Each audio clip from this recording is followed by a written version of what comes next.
My name is Cheryl, and at the beginning of last year, I ate too much fancy food and gained 5 kilograms. Now I'm 49 years old and trying to lose weight before the holidays. My plan is to lose 5 kilograms now so that if I gain it back during the holiday season, it won't be a big deal, right? You must be kidding, there's so much delicious food from Christmas to New Year's. It's a happy problem to have. I'll probably end up buying myself Valentine's chocolates too. Oops, I'm already drooling.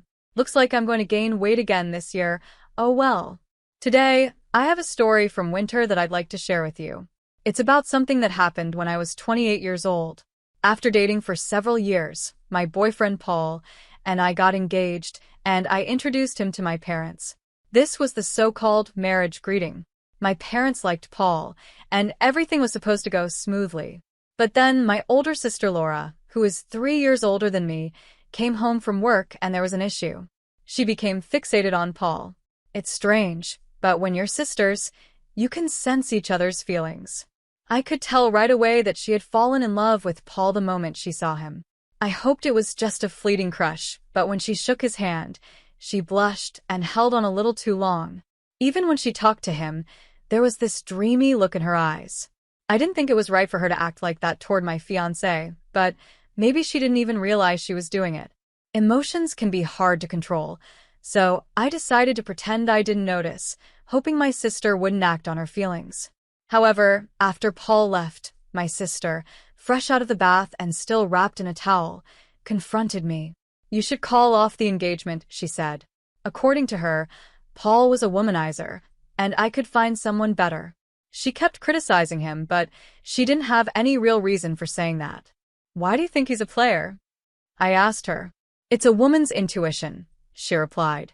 The thing is, my sister has never had a boyfriend, so how could I trust her woman's intuition when she has no experience with men? I decided I should trust Paul, whose character I've known for years. I casually brushed off my sister's advice, saying, "Yeah, I'll be careful," without taking it too seriously. After that, Paul started visiting our home often. He said he wanted to build a good relationship with my family, so I invited him over, feeling comfortable about it. My parents were happy, and I hoped Paul would get along well with them since he was going to be my husband. But while things should have been going smoothly, my sister had other ideas. She tried to get close to Paul in a different way. According to Paul, when I wasn't around, she would grab his arm, press her chest against him, and ask, "Don't you think Marianne is a bit immature?" She even asked for his contact details and once purposely fell down in a way that exposed her underwear. Paul said it was so over the top that it was actually funny, but I would have been worried if he was the kind of man to take it seriously. My sister believed she had a chance because Paul couldn't directly reject her since she was my sister. Every time they met, she would approach him with a sweet voice, saying, "Hey." It started with her falling in love at first sight, but it didn't help that Paul worked for a big company, which made him even more appealing to her. She told me, "He's reliable, has a face I like, and seems like the kind of man who can provide security for the future." She was completely taken by him. My parents saw all of this happening, but said nothing. In fact, it wasn't unusual for them to stay quiet when it came to my sister's actions. Honestly, she's always been the type who struggles with things. For example, if she's asked to warm up food, she might accidentally use a plastic dish that isn't heat-resistant, and it melts. She wasn't good at studying, either, or at sports. She often skipped swimming class by making excuses like hurting her foot, feeling unwell, or having skin problems. She wasn't great at schoolwork, sports, or even household chores. And, to be honest, she's not particularly good-looking either. Still, because she's the eldest daughter, my parents always treated her differently, giving her special treatment. They even quietly pushed the responsibility of supporting her onto me. I was constantly told to make sure she stood out, but without drawing attention to myself. It felt unfair to be treated so differently as siblings, but I guess my parents saw her as someone who couldn't do much on her own and felt sorry for her. On the other hand, I've always been the type to do things quickly and efficiently. Maybe the adults didn't see much value in helping someone who could handle everything themselves. So, I became good at managing my sister's needs. Sometimes I would even pretend to be less capable in public to keep the balance. But as I grew out of my teenage years, I realized that continuing like this wasn't going to help me in the long run. I started pushing back against my parents and doing things my way. If I had kept going along with everything, I would have become someone who couldn't do anything. When I started standing up for myself, my sister didn't like it much because she was losing my support, but we never really had a bad relationship. We could still talk normally, and sometimes I even gave her advice when she had problems. Our family had its issues, like being too protective of my sister and a little bit of tension between us, but I still thought we were a pretty normal family. However, things changed when Paul didn't return my sister's feelings. She couldn't handle the fact that her younger sister was getting married before her. The night before my wedding, my sister blurted out to our parents, "I can't accept that my younger sister is getting married before me." My dad tried to calm her down, saying, "Don't worry, Laura. You'll find a good partner soon, too." I agreed with him. "Yeah, Laura, it's not a big deal." But she wasn't having it. Normally, the older sister gets married first, then the younger one. "It's too soon for her. The wedding is tomorrow," I reminded her. "What are you talking about, Mom? Don't you care about me? I'll be the poor older sister who's left behind while her younger sister moves on," she cried. That night, I listened quietly from the hallway as my sister and our parents argued.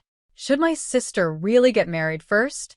If I waited for her to marry, I would end up growing much older, without any progress in my own life.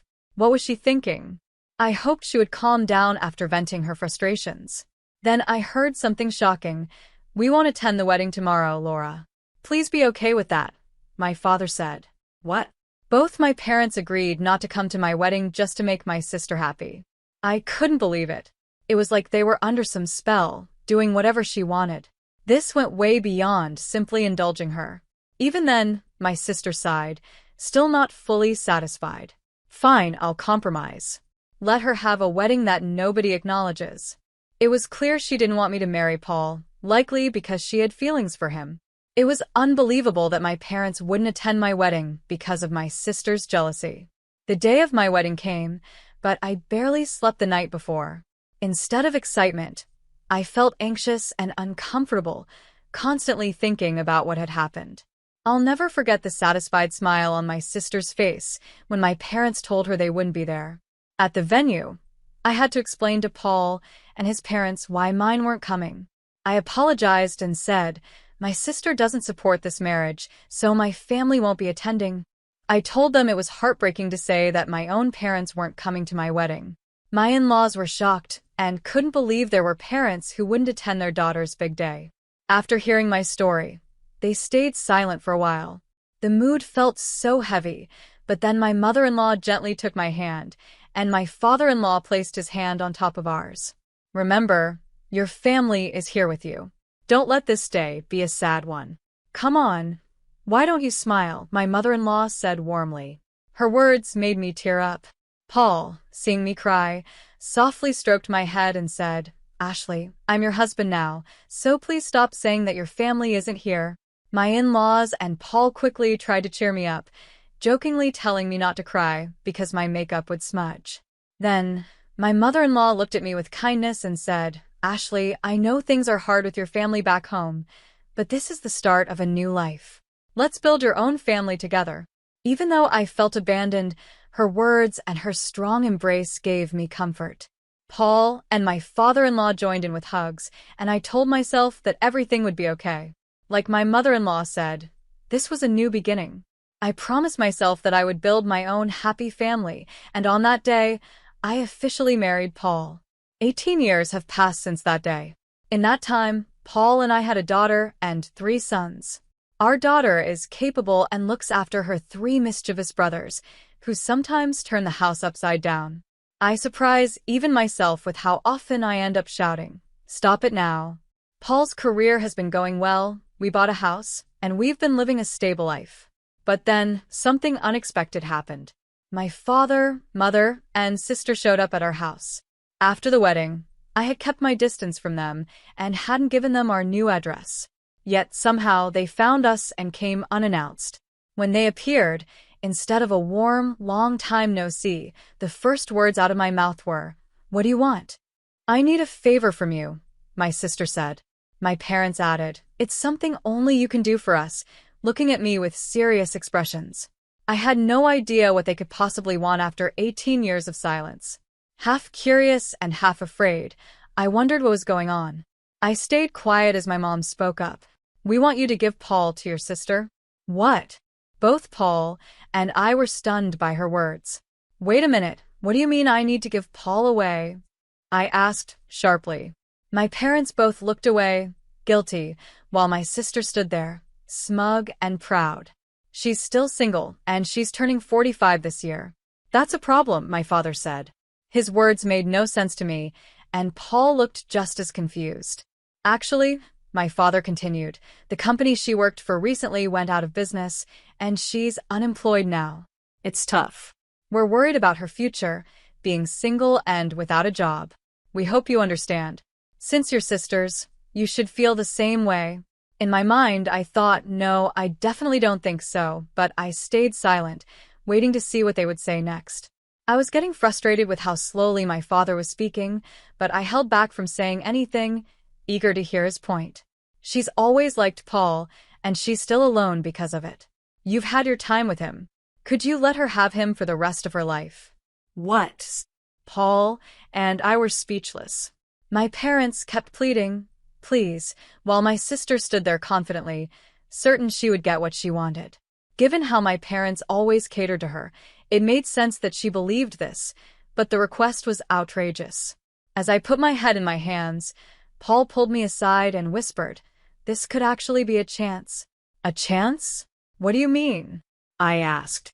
"Well, remember that joke you made when you were drunk? It's like it's coming true," he said with a small grin. "Then, should we go with it?" I asked. We stood up and turned back to face my sister and parents. "Do you really love Paul that much?" I asked. My sister was caught off guard. She blinked in surprise and repeated, "Yes, yes. I've loved him all this time." "Wow, that's some serious love," I said. "You've been in love with him for 18 years, even though he's married to me?" "Yes," she said. "It's been so painful watching you and Paul together. It should have been me." Paul and I could barely hold back our laughter at her serious tone. I took a deep breath and said, "All right, I give up. If you love him that much, I'll step aside." My parents were shocked. My mom quickly asked, "Really? Don't you love Paul too?" "No, actually," I said, looking at Paul. "To be honest, I've always liked Laura." Paul played along, turning to my sister and saying, "Yeah, I've always liked her too." My sister's face lit up with joy.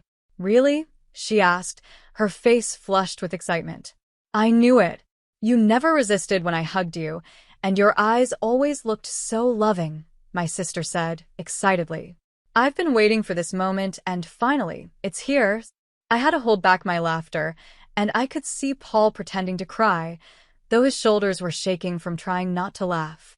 We just needed to keep this up a little longer. "We'll always be together from now on, Paul," my sister suddenly said, acting as if they had been a couple all along. She was so casual about it, like she'd been living in this fantasy for the last 18 years. "Laura, I'm happy," Paul replied with a smile. "Please be my support from now on." "Yes, absolutely," she said, clearly thrilled. "So, I'm going to quit my job," Paul announced, grinning. My sister's smile faded in an instant, and her face turned to shock. "Really?" "Yeah, I want to be with you all the time, Laura. So I'm quitting my job to always stay by your side." "What?" she stammered, clearly not expecting this. "I won't even go outside anymore," Paul continued cheerfully. "I'll follow you everywhere. I'll even watch you do housework from behind." My sister froze for a moment, her panic setting in, while our parents looked visibly disturbed. "But I'm not working either. This is a problem," she muttered. "What's the problem? If we're together, we have nothing to fear.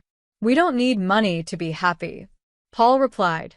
"But nowadays, we need to pay for things like insurance. It's not like the old days. We can't just live on love alone," she argued, her eyes starting to lose focus. Sensing the moment was right, I jumped in. "Paul, if we end up divorcing, I'll be taking a large share of the assets, so you better pay up." "Don't worry," Paul said with a laugh. "Your sister and parents will take care of everything." Hearing this, my parents turned pale and exchanged worried glances. Laura, my father said, this is hard to admit, but this isn't right. Stealing your sister's husband, it's wrong. Exactly, Laura, my mom added, suddenly backing away from the plan. It was as if all the passion and support for my sister vanished in an instant. What are you talking about? You promised Paul to me. Laura yelled, her frustration growing. That was before my father began, but she cut him off. I don't want to hear it. Doesn't anyone support me? Laura screamed, and in her frenzy, she grabbed my mom's hair. My father tried to calm her down, but it was chaos. In the middle of all this, Paul calmly spoke up. Laura, to be honest, you're not my type. I respect you as Ashley's sister, but that's it. Everyone fell silent, their attention now on him. I don't really want to interact much with you, especially when you look at me like that, Paul said. That gaze actually turns me off. Knowing that someone has unreturned feelings for me is really uncomfortable. His honest words left my sister and parents speechless. But Paul, what was all that earlier? My sister asked, clearly confused. Stop acting so casually with someone else's husband, I said firmly. There's no way he could fall for you. We have a family, and we're happy. As I said this, I stopped my sister, who was walking toward Paul with a pale face. You tricked me, she shouted. How could you think that someone who hasn't contacted you in 18 years still loves you? Isn't that a bit unrealistic? I asked. My sister's face turned red, and she started to tear up, clearly out of frustration. If you were really attractive, maybe it would be different. But no one finds charm in someone who is unemployed, dependent on their parents, and can't do basic things because their mom has always done them. At your age, a marriage wouldn't last long with those traits, I said plainly. Paul quietly chuckled behind me. My sister, hit by the truth of my words, began to cry loudly, unable to stop. Our parents tried to comfort her, but they looked confused, as if they were realizing that what I said was true. I'm not giving Paul to you, I continued. So please give up, Laura. At that, she cried even harder, like a child throwing a tantrum. It was a sad sight for an adult, and it was clear she hadn't matured. Take this as a lesson, and please don't involve yourself in our lives again, I said. No matter what trouble you face in the future, don't expect any help from us. With that, I slowly closed the front door. When my children asked what happened, I simply said, it's Halloween season, and it seems a ghost came early. My eldest suggested we exorcise the spirit, but I stopped the idea, though it did feel like there was a ghost wailing outside as my sister continued to cry. 6 years passed, and she's still single.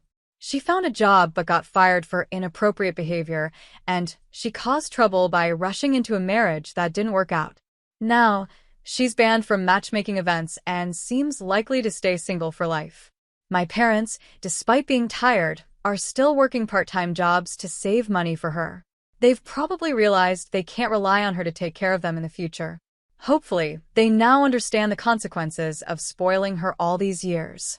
I spend my days as a homemaker, without having to worry about school fees for my kids, thanks to my smart children and my husband, who has a stable job.